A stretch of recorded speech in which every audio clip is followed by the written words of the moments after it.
तो मैं माननीय मंत्री जी को जानना चाहूँगा, क्या प्राइवेट हॉस्पिटल्स में अनाप शनाप रेट लेते हैं? कोई 5 लाख, कोई 10 लाख, कोई 15 लाख, कोई 20 लाख किडनी ट्रांसप्लांटेशन के लिए, लिवर ट्रांसप्लांटेशन के लिए, वाइटल ऑर्गन्स के लिए।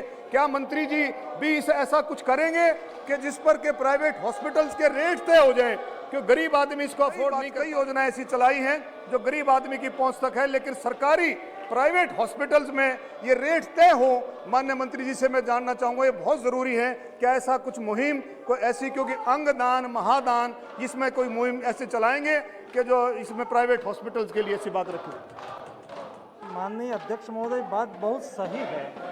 अंगदान ये महादान है, और अंगदान करना और अंगदान में सहयोगी होना, और अंगदान करने वाले गरीब लोग, या तो जिसको अंग चाहिए ऐसे गरीब लोग, उसको ज़्यादा खर्च न हो और एफोर्डेबल ट्रीटमेंट मिले, उसको ट्रांसप्लांटेड हो सके, इसलिए व्यवस्था करना बहुत आवश्यक है।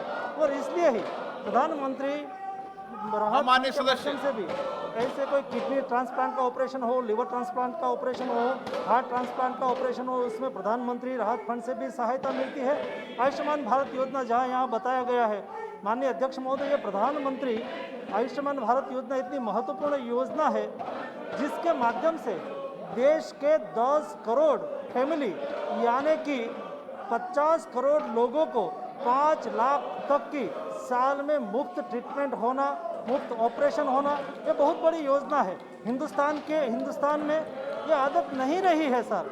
आज अमेरिका में जब 10 करोड़ लोगों के लिए एक योजना बनी थी, उसको ओबामा केयर योजना के नाम से जानी जाती थी और सारी दुनिया में पॉपुलर हुई थी। उससे 5 टाइम बड़ी योजना है और उससे गरीब लोगों को बहुत सुविधा हो रही है, गरीब लोगों को बहुत राहत हो रही है, और कई गरीब लोग आज तक देश में उसका लाभ ले चुके हैं, भविष्य में भी लेते रहेंगे। इस तरह से देश के गरीब लोगों को स्वास्थ्य की सुविधा मिले, ऑपरेशन की सुविधा मिले, इसलिए भारत सरकार कटिबद्धता से काम कर रही है। देवताओं और असुरों के बीच युद्ध हो रहा था, तो उस वक्त सारे शस्त्र समाप्त हो गए थे और देवता लोग दधीची ऋषि के पास मदद के लिए गए थे और उन्होंने ब्रह्मास्त्र बनाने के लिए उनका मेरुदंड दान में मांगा था, जो महादान माना गया हमारी संस्कृति और सभ्यता में। हमारे यहाँ अंगदान की सारे प्रयोजन बने हैं, प्राधिकार बने हैं, किंतु अभी भी जब कहीं कोई एक्सीडेंट हो जाता है और अगर उसके परिवार वाले उसका अंगदान करना चाहते हैं, लंग्स देना चाहते हैं, किडनी देना चाहते हैं, आंख देना चाहते हैं या हार्ट और लिवर देना चाहते हैं, तो उसको कम समय में सही जगह पहुंचाने की व्यवस्था के लिए ग्रीन कॉरिडोर की जरूरत पड़ती है और हेलीकॉप्टर सर्विस की जरूरत पड़ती है।